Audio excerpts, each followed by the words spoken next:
During a snowstorm, the crew of an Air Canada Airbus A320 is attempting to land at Halifax, Canada. Facing strong winds and bad visibility, the pilots decide to attempt the landing anyways, and they even manage to get the runway in sight. But just seconds before their intended touchdown, the plane slams into the ground just short of the runway. Let's find out what happened here. Subscribe so you won't miss any future episodes. Welcome to Airspace.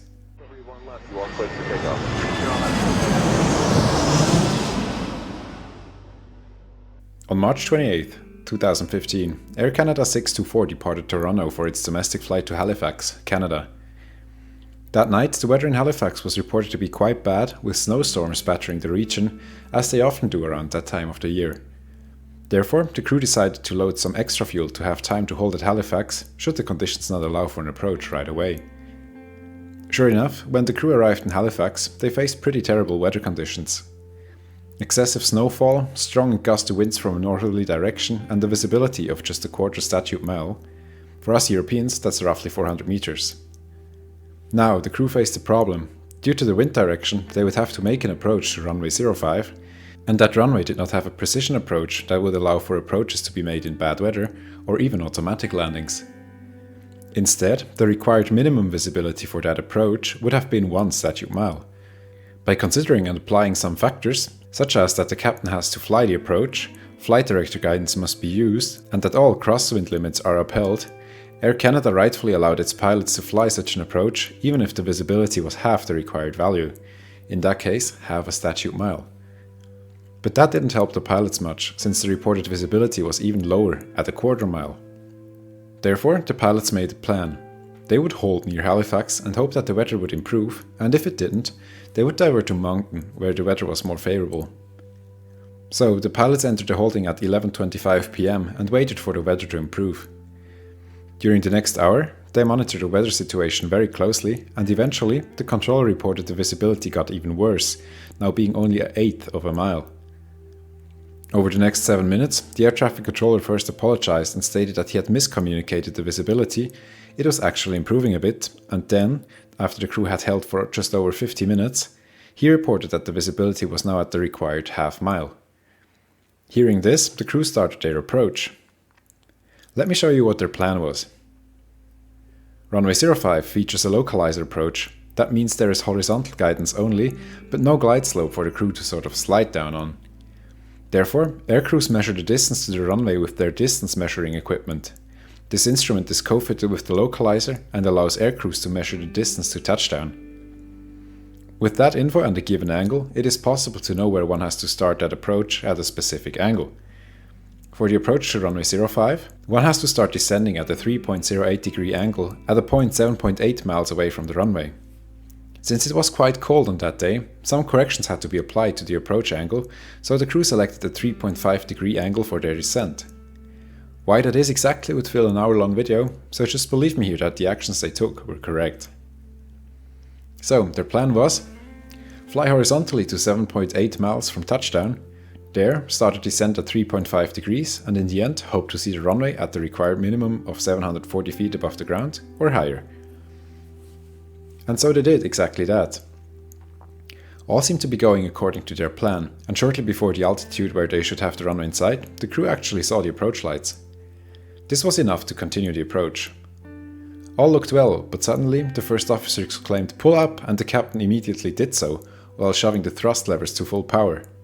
But it was too late. The A320 hit a power line, severing power to the airport and plunging them into darkness.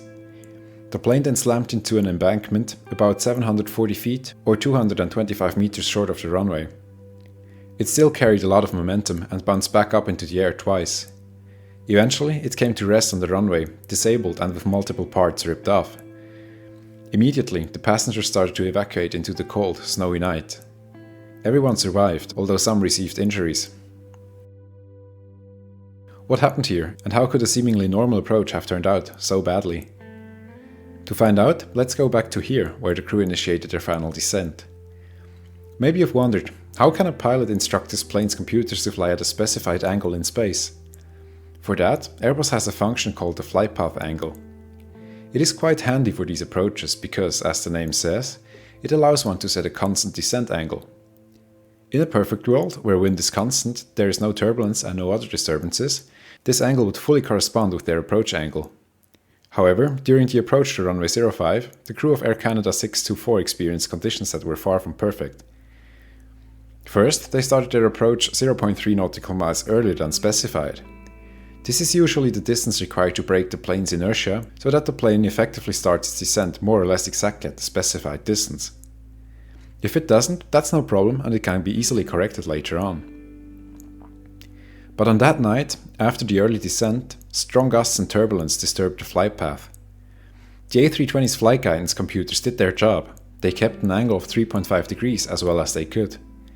However, every time a gust pushed the plane lower a bit, the plane's computers attempted to regain a 3.5 degree angle, but now the plane was flying too low and parallel to the intended approach path. In the end, after several gusts had pushed it off the intended approach path, the aircraft was now way too low for a normal landing. When the pilots were asked why they hadn't corrected the flight path during the final descent, they answered that they were not required to monitor their final descent and that the flight path angle function should have taken care of it.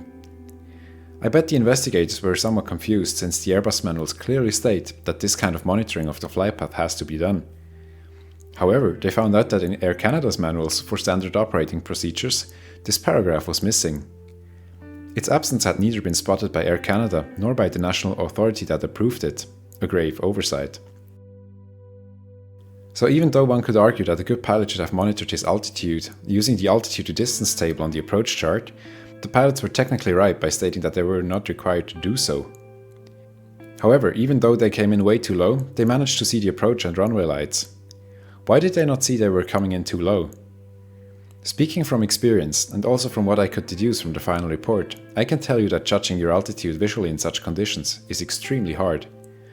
Snow is blowing from the side, confusing your sense of motion, and also, all you see is some lights where everything that is not snow is just black.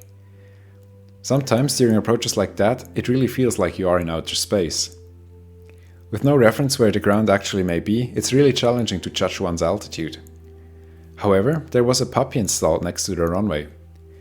This is a visual indicator using red and white lights to indicate to aircrews whether they are coming in high or low. Using that, the crew should have been able to judge their altitude, but most probably they were unable to see it. Also, even though the crew had requested that all approach lights should be set to their highest setting, this never happened. When the crew requested this, it was before midnight, and the air traffic controller on duty assured them that he would turn up the lights once the snow plows that were clearing the runway were done. However, at that time, Air Canada 624 was still holding nearby. At midnight, there was a shift change and the new controller arrived. This new controller never knew of the crew's request since the departing controller had forgotten to mention it. In the end, the final report listed Air Canada's lapse in providing correct flight procedures and the resulting lack of flight path monitoring by the pilots during the final descent as the main cause for this event. Further, the report stated that the weather conditions were really difficult on that day and that it would have been very hard for the crew to judge their correct position only by visual cues. Also, most likely the crew fell victim to confirmation bias, since everything went kind of like they expected. They set their angle for the descent, and as they expected, they saw approach lights in the end. Next, they expected to see the runway sufficiently to complete their approach, as they always would. However, this time was slightly different. As I stated before, luckily everyone walked away from that event. The plane, however, did not. It had already been in service for 24 years and was damaged beyond repair. As with almost all air crashes, this one was a combination of multiple factors. So, before you go on and write nasty comments about Air Canada or the pilots of that day, take a minute and consider what you would have done, given all the facts. Thank you very much for watching. I hope you liked this week's video. Make sure to subscribe so you won't miss any future episodes. See you in the next one.